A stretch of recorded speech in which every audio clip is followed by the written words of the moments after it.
When practicing on the Jong, there are things we want to remember. We're not trying to hit fast, we're not trying to hit hard. We're trying to hit right. When we learn to hit right, then we can learn to hit fast. Then we can learn to hit powerful. Okay? So when we do these techniques, I always like to say you want to start off like slapping or tapping the Jong, not hitting the Jong. A lot of people like to think that, oh, if they hit hard, they're getting really good at it because they got a lot. No, on the contrary, it actually can make you worse because you can learn to be stiffer, you can learn to be tenser. We want to be powerful as well as fluid. Okay? So we're not just learning how to hit this thing hard, we learn how to hit it hard, powerful-wise, fluid-wise, and accurate. These are the things that we're just going to develop through the light tapping. Okay? So when we break this down, understand this is just one technique that you can practice on the Jong. There are thousands of them. I'm going to show you one technique that is good for basics beginners. Okay? So when we take the Jong, okay, we're going to learn how to hit within the first two arms on the inside. Now there are outside techniques, there's all these other techniques, but we're going to focus on this. So you want to sit where it's comfortable. Now the Jong is a little lower, so I'm going to sit a little bit underneath. That's why I look like I have to slouch a little bit because it's actually lower than what I need. But for all intents and purposes, it'll be fine. Okay? Now, when we connect the first set, we are going to use the palm and hit the Jong. Okay? Now, power will not come from our shoulders. So you do not want to go like this and throw your shoulders in there. You're actually committing that energy. And the only reason why you can't tell is because the Jong stopped you from falling over. But imagine if this arm was light as paper and I hit with all this power, I will actually knock myself off balance.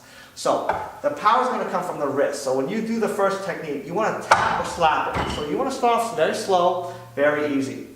You want to make as much contact as possible. See? Okay? Now, you want to feel like your shoulders relax. Your shoulders should not be tense. You should not be raising and throwing your body. Power doesn't come from how much you throw, like I said. It's how well we inject our energy. Okay? And you can see, I have a lot of power, but not a lot of commitment. Okay? Our wrist is our key. So in this technique right now, we're going to practice developing proper technique through the wrist. Okay? Emphasis is on the wrist, not the shoulders. So try not to get involved in the shoulders. They are only good for pivoting. They are not good for driving. Okay? So you want to create one. See? And if you want to practice this technique, it doesn't have to be the whole sequence. You can just practice 1, 2, 3. See? You should have your guard up. Okay? The next technique you're going to create is what we call the cycling technique. The hand's going to cycle like a bicycle pedal. The other one's going to shoot out. Again, if you notice, elbow and wrist. Not the throwing the shoulder. The shoulder can pivot to support the elbow, but it's not going to drive the elbow. It's going to drive down, but it's going to drive to the wrist from the elbow. You're not going to drive the shoulder to the hand. You're going to drive the shoulder to the elbow. Okay? Last time I said elbow, I meant to say wrist. So it's actually, you want to drive your shoulders down to the elbow, not the wrist. A lot of people tend to throw their shoulders into the wrist or into the hand. It is not what you want to do. Shoulders down to the elbow, and then from there, from the elbow to the wrist. Okay? So you want to go 1, 2. Okay? So when we do this technique, it's a pack of with the palm to the elbow. Okay? So you're doing this. Okay? Now, when we do this, the sequence is, now I can start with the right and left. I'm going to start with the right hand. Okay? So we're going to go 1, cycle, 2. The next technique is turning the wrist for 3. Do not lift the arm and throw it over. We want to imagine our elbow on a table, and we want to just pivot it by turning the palm to do what we call the flat hand feel. You want to feel like you're flat. You don't want to be like this where you're crooked, and you don't want to feel like you're pushing out. You want to go 2, 3. It's a small movement.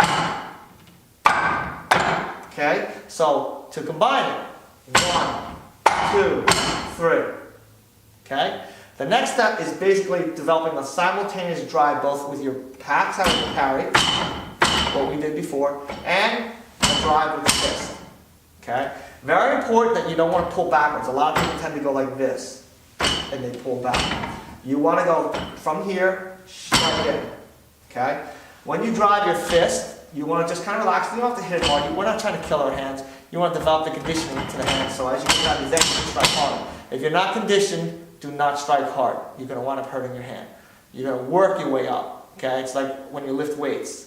I'm not going to give you 500 pounds to start off with if you can only do 100 pounds. And say, listen, it'll get you stronger. No, you're going to wind up getting hurt. And not to say hit, it can hurt your hands if you don't condition yourself to hit. So make sure that when you drive, when you come up, one of the best things I like to tell people is slither or slide along the arm. Do not lift yourself above the arm because you're going to have a tendency to draw the elbow outside and you're breaking your alignment. You want to keep your elbow in the same line. If you draw a string from your wrist to your shoulders, the elbow must be along that same line. If it goes outside, you're breaking structural integrity, which means your punch is going to weak and you're going to sacrifice your power for strength. Because you're going to wind up leading and throwing your body to make that power. And it's not going to be powerful. It's not going to be anything actually. It's going to be very weak. So, 1, 2, 3, drive 4.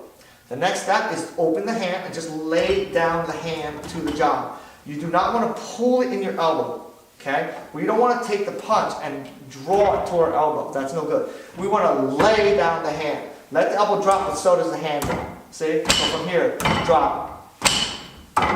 Okay? Don't do this. What happens if you pull this elbow in, when somebody punches you, the energy wants to go in, you're going to collapse under pressure. You want to lay your hands. So this way the weight is towards your palm area so you can control his energy. If you go here, he's going to control you. So when we do this, 1, 2, 3, 5. Now you're just going to lay your hand as you strike up. And you're going to do the same thing on the opposite side. And then the finisher is just basically dropping your palm. And again, if you watch my elbow, okay, and my hand drop together, do not pull and push. You are allowing energy in, which allows the opponent's pressure to take you. We do not want to pull back, we want to just drop and drive, okay? You can tell if you're good or not, because if you just get a little bit of bounce, if you feel the strain go in your shoulders, you're not alive. You just want to take that energy in your fist, driving the forward energy from just the wrist. So you want, if I'm going to exaggerate, now this is exaggerated so you can see how much of a torque I'm going. It's actually into the jumbo, so you should drive it towards the jumbo. But you can see my wrist, so this is a lot of wrist motion. We want to focus it into the jump. So when we hit, we want to hit tap, tap, tap, tap, tap, tap, tap. Okay? As you get good, develop that wrist. Do you want more power? It's not how much you throw into it. It's how much you focus your energy into it. So it's not about getting your body to boom, throwing your body mass. It's how well you set the energy. Accelerate the wrist.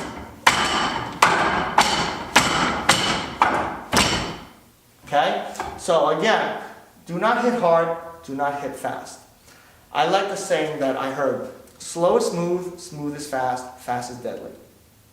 Go slow, so you can find a smooth, fluid movement. Eventually, when you get smooth and you get fluid, you'll learn to go fast with it. When you get fast with it, now you're deadly. Okay? So don't go all out, gung-ho, trying to go, oh yeah, let me hit hard here faster. It is not the proper way.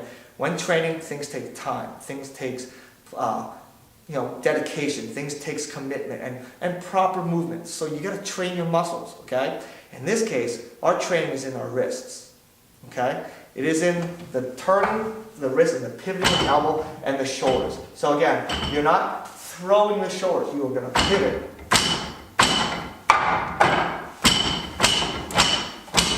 Okay? And again, you don't want to pull backwards. You want to lay your elbow down with your hands. So if you look, what we call parallel techniques. Don't do this where you look like you're pulling into your body. You want to look like you're laying as you drive. Okay? And the strike again, make sure the elbow is in alignment between your shoulder and your wrist. You understand? So don't let you feel like you're going out and lifting up. You must keep it in, keep it down. So one more time. 1, 2, 3, 4, 5, 6, 7. Okay? And MC, MC, LC, LC. You may have heard it, you may have not. But MC, MC, LC, LC means more contact, more control. Less contact, less control. So when you parry someone, get as much contact as possible between your thumb and your pinky side. Do not push towards your pinky side more. It's what we call the imbalanced energy. You have to get an even spread to where the thumb and the pinky side carry both the equal pressure.